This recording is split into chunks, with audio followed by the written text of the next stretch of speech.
இருந்து ஹாஸ்பிட்டல் போய் பார்க்கலாம். எங்கள் வீட்டான பெட்ரோல் பங்க் காலியாக தாங்க கிடக்கு. ஆளே இல்லாமல் தான் இருக்கு. நியூஸில் சில இடத்துல தான் பெட்ரோல் பங்கான நிறைய கூட்டம், பயங்கர கூட்டம். எங்கள் ஏரியா ஃபுல்லாகவே காலியாக தான் இருக்கு. அதான் பயப்பட வேண்டாம், எல்லாமே உங்களுக்கு வந்துடும் சொல்லியிருக்காங்களே கவர்மெண்ட். அந்த தைரியம் இங்கே நிறைய இருக்கு. ஃபஸ்ட்டு ஒரு நாள் மட்டும்தான் கூட்டமாக இருந்துச்சு, அது கூட கொஞ்சம் தான். அதுக்கப்புறமா கூட்டமே இல்லை.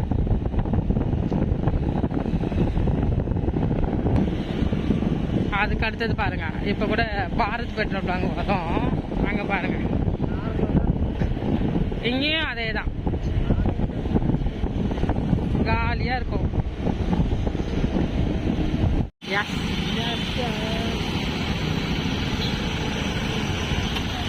சொல்லி கேஸ் வந்து பார்த்தீங்கன்னா கொண்டு போகும்போது எல்லாரும் கண்ணுக்கும் கேஸ் தனியாக தெரிஞ்சு போல.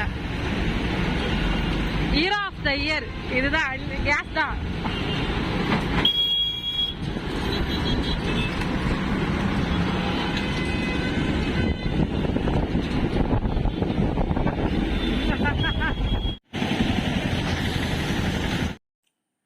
இப்போ வந்து பார்த்தீங்கன்னா ஹாஸ்பிட்டலுக்கு நாங்கள் வந்துட்டோம்.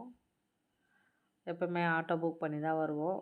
இன்றைக்கி வந்து சாம் நான் ஓட்டிகிட்டு வந்துடுறேன் அப்படின்னு சொன்னாங்க. அதனால் 2 வீலர்லேயே வந்தாச்சு. சாம் சொல்லிட்டுருக்காரு, ஐயோ பயமாக இருக்குன்னு சொல்லிட்டு இருந்தார். ஒரு ஹாஸ்பிட்டல் போகணுன்னாலே இப்போது பயமாயிடுச்சு சாம்க்கு. ஏன்னா அவ்வளோ பெரிய சர்ஜரி வந்து பண்ணியிருக்கு, சும்மா கிடையாது. அதுவும் அங்கே போனால் இந்த குட்டி பையன்தான் எதில் ஒரு சிப்ஸு சாப்பிட்டுக்கிட்டு டிவி பார்த்துக்கிட்டு இருந்தான். இப்போ வந்து பார்த்திங்கன்னா சாம்க்கு ஸ்டிச்சிங் ரிமூவ் பண்ணிட்டு வந்துட்டாங்க. சரியான வலிக்குன்னு எனக்கு தெரியாது. கிட்டத்தட்ட 5 ஸ்டிச்சிங் வந்து போட்டிருந்தாங்களே, அது சரியான வலி போல். அந்த மறுக்கிற மருந்து போட்டிருந்தாங்க. அது 2 ஹவர்ஸ்க்கு மேலே தான் வீடு கட்டியிருக்காங்க. இங்கே இது வலி இருக்கா?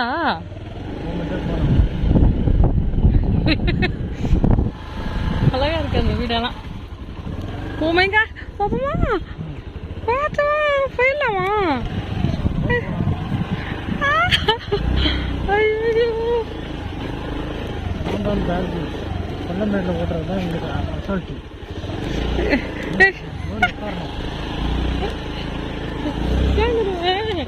ஐயோ இதுக்கு அப்படியே வந்துக்கலாம் போல. ஓமைங்க எனக்கு தெரியும் இங்கே ஒரு வழி வருமே, ஆனால் இன்னும் தூரமாக போகணுமோ? எங்கே எங்கள் பாட்டி குரல் கேட்குது, எங்கன்னு தெரியலையே. இல்லை வேற அதானே எங்கள் ஆயா குரல் கேட்குதுன்ட்டாரு. ஆமாம் அதோ அங்கே இருக்காங்க. பாப்பமா வர்ற வழியில் ஒரு ஆட்டோக்காரர் எங்களை இடித்து பள்ளத்தில் சாய்ச்சிருப்பார். ஒரு நூல் இலையில தான் தப்பிச்சோம். செம்ம கோவம் வந்துச்சு. சாம் பேசி செம்மையாக திட்டி விட்டாரு. வேண்டாம் நான் பேசாதீங்கிற மருந்து போட்டிருக்கேன்ட்டு. ஸோ ஒரே வார்த்தை தான் சொல்லிட்டு நான் பார்த்து போ, உங்களுக்கும் குடும்பம் இருக்குது, எங்களுக்கும் எனக்கும் குடும்பம் இருக்குது, சரியா இப்படியா போவேன்ட்டு செம்மையாக திட்டி விட்டாரு.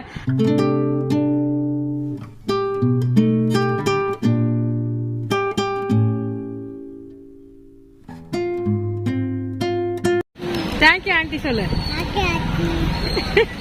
இன்னைக்கு அப்பாவுக்கு பர்த்டே. எப்பவுமே அப்பாவுடைய பர்த்டே ஞாபகம் வச்சு காலையிலேயே விஷ் பண்ணிடுவோம்.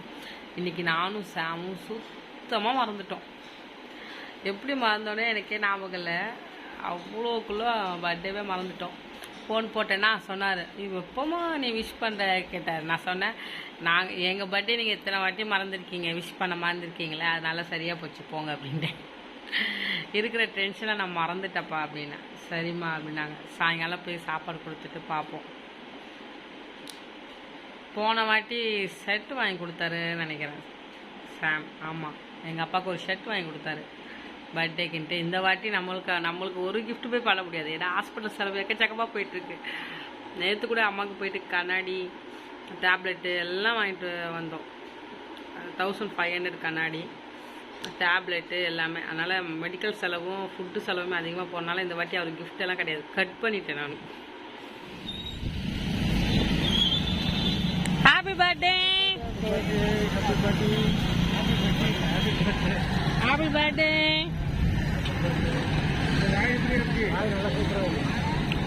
பழம் இருக்கு, பழத்தை வேஸ்ட் ஆக்கிடாதீங்கப்பா, நாளைக்கு கூட வச்சு சாப்பிடலாம். என்ன சாப்பிடுங்க நாளைக்கு காலையில. பாய் பாய் பத்திரம்.